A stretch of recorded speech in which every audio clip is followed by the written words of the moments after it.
যে আমাকে সম্পূর্ণ মানবে, ওর কোনো প্রশ্ন থাকবে না, আর ওর জীবনে কোনো সমস্যা থাকবে না, স্পিরিচুয়াল কোনো সমস্যা থাকবে না, ফ্যামিলিগত কোনো প্রবলেম থাকবে না, মানসিক কোনো প্রবলেম থাকবে না, শারীরিক কোনো প্রবলেম থাকবে না, জাগতিক কোনো সমস্যা থাকবে না।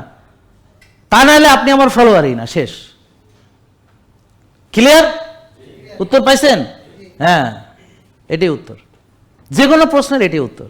তার মানে আপনি প্রশ্ন করছেন, মানে আপনার জীবনে অনেক ঝামেলা আছে, খাওয়ায় ঝামেলা আছে, চলাফেরায় ঝামেলা আছে, চিন্তায় ঝামেলা আছে, ঘুমে ঝামেলা আছে, বুঝতে পারছেন? পৃথিবীতে কেন আল্লাহ পাঠাইছে এটা বোঝার মধ্যে ঝামেলা আছে, হ্যাঁ, কেন আসছেন, কোথায় যাইবেন এটা বোঝার মধ্যে ঝামেলা আছে, মানে আপনার ভিতরে ঝামেলা আছে, কথা বলতে হবে। হ্যাঁ, কি সমস্যা আছে? না, কোনো সমস্যা নাই। মানসিক না, শারীরিক কোনো সমস্যা, স্পিরিচুয়াল কোনো সমস্যা, ফ্যামিলি কোনো সমস্যা, কোথাও কোনো সমস্যা আছে? জি না। নাই।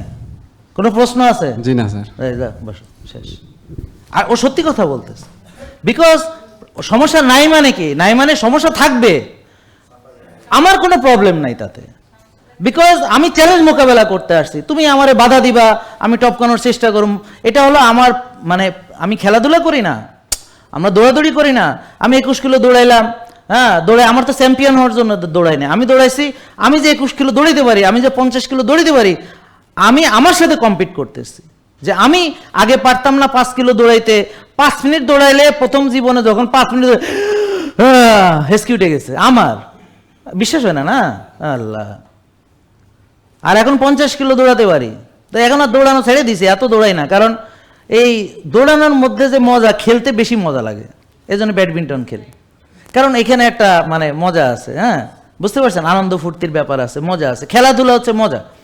তো এমন খেলা খেলতে হবে যেখানে শরীর, মেধা, মন, দেহ, আত্মা সব একত্রিত হবে। যেমন একটা ব্যাডমিন্টন খেলতে গেলে, যেমন আজকে একটা বল মারলাম, মারার পরে আমার বিপক্ষ দলটা হাততালি দিতেছে, কারণ বলটা একবারে নেট গেছে, নেটে বাড়ি খেয়া এমনভাবে গেছে যে ওরাও জানে যে এটা ফিরানোর ওদের কোনো রাস্তা নেই। তো আমার কথা বুঝেন নাই? হ্যাঁ, বুঝছেন ঘটনা? তার মানে পৃথিবীতে এসেছেন, বাধা বিঘ্ন অতিক্রম না করে বড় হওয়া যাবে না। আমরা এটা শুনেছি না ছোটবেলায়?